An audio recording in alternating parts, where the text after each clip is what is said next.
Well, hi everybody. It's day two of Al's memoirs.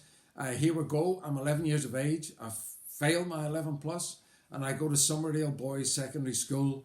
And the day that we went to it was the day that it opened. It was a brand new school, and there was hundreds of boys that were all gathered together from all over North Belfast, trying to find out what class they were in.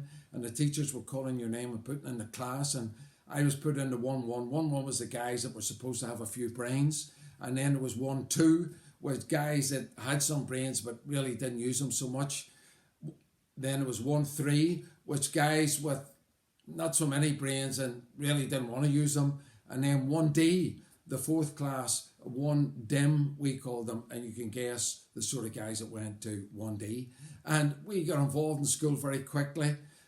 I didn't know anyone in our class, so first break time, someone threw out a ball and we started playing football, and that's how we found out about each other. And I made some friends for life there, great friends that are still friends of mine today. And we started playing. We had trials for the soccer team, trials for all the teams, and I ended up the captain of the soccer team, the football team, captain of the basketball team, captain of the cross country team, captain of the cricket team. I didn't know then what a leader was, but I must have had leadership in me because I was captain of all these teams. And we hadn't a bad side over the years. We had good players and indifferent players. Some great players played for our team. We were still going to watch Linfield at the weekends. And then the Troubles kicked in. If you don't know what the Troubles are, the Protestants and the Catholics didn't really get on, and they started shooting people, started killing people, started bombing places, and we were in and out of school through that day, through those days, and it was dangerous days and difficult days back then. Once the Troubles started kicking in, we used to have to go through a certain part of the town to get to school, and the buses were stoned and windows were broken. And then when we went to play soccer, football, or some sport at another school, which was great because it got me out a half day. I wasn't that worried about school. I just wanted to play the sports. We would go to these schools. I remember going our local rivals, St Gabriel's.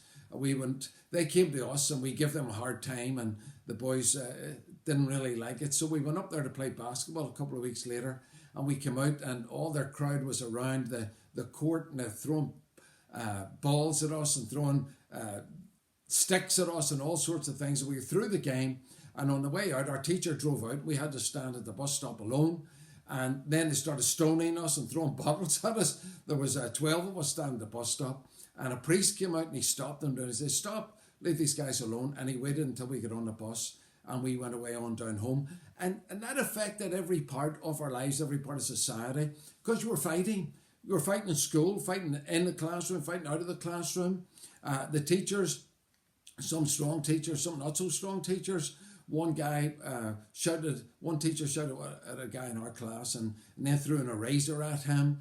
And our guy says, "What are you talking about? Don't be throwing that at me. Who do you think you are?" And the teacher took him down to the gym and locked him into the gym. And the two of them had a bit of a punch up there. And that was the sort of school it was. And the teacher got his lights knocked in because our guy came out walking upright and laughing, and the teacher came out blood all over the face. It was unreal. The headmaster knew me very well. I got acquainted with him and his room very quickly in school. He knew me by name because we were always acting a idiot, as we would say here, getting into trouble, fighting in and out of the classroom, and it was unreal. And the Troubles, of course, you went to Catholic school, you get into trouble, and they came to our school. I remember going up to Derry City, playing in the cup against a school in the Bogside, and what they didn't call us was unreal. But I didn't realise then, we won the game, that Derry would have an important part to play in my future. Who would have guessed I would have been up there preaching and have loads and loads of friends up there over the years. Still today, our home church here in Ireland is up in Derry, Cornerstone of Derry. Going up the Linfield Derry City match, all the windows broken off the bus and bottles thrown and petrol bombs and everything, and here we're still involved going up and down to there. It was just amazing. The school years were full of trouble, full of heartache, not a lot of study because, as I say, I wasn't that worried in studying, and I came to do my junior cert in my fourth year of school. and I passed, I think, woodwork, art, and English, and that was about it. But needn't worry, because my dad already had a job lined up for me. He told me when I was 13 I was going to be a mechanical fitter. I was going to go to Mackey's, a textile machinery company, and I would serve my apprenticeship there for 4 years, whether I liked it or not, whether I had a choice or not. But my dad thought that was the way I should go and the best way I should go, and that was all lined up for me. So it really didn't matter what I did at school, I had a job lined up. But all the sport was coming in, the troubles were raising their ugly heads. You never met with a Catholic never met with a Protestant. Just that hatred was boiling and stirring up everybody's heart, and it wasn't good days, but you had to take sides, and you knew who you were, and there was trouble all around. You could have get mixed up very, very easily.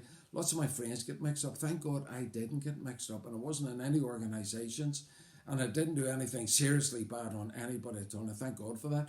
But as I was leaving school now, what was going to happen to me, going to Mackey's down the Springfield Road, what sort of a job would it be?